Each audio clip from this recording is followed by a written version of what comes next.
The next thing we're going to need is some bushings for the spring eyes. Let's get a measurement and see what size those are going to need to be.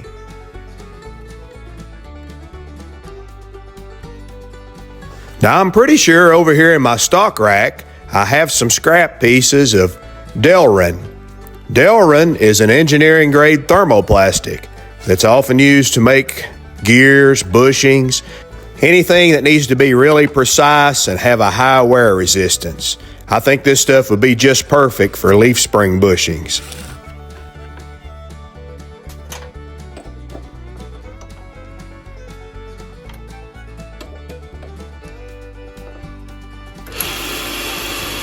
First thing I'm going to do is face off the end nice and square.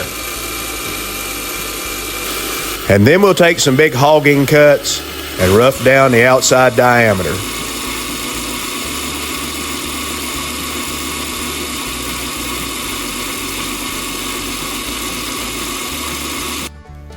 After a couple of passes, it's looking pretty good. Let's break out a set of mics and see exactly where we are.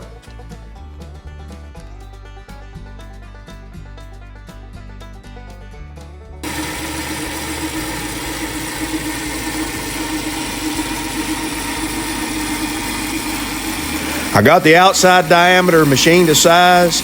Now it's time to break out a center drill. We're going to center drill the center of the bushing, drill it, and then we'll break out a reamer and run a reamer through it to take it to final size.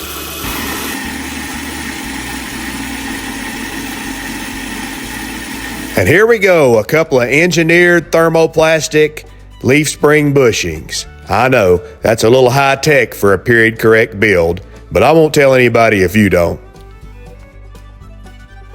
So I pulled the leaf bending fixture out of the little press. Now we can use it to press in these high-tech bushings we just made.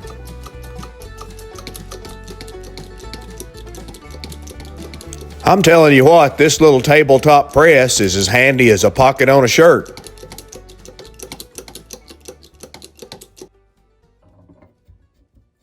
Now that's what I'm talking about.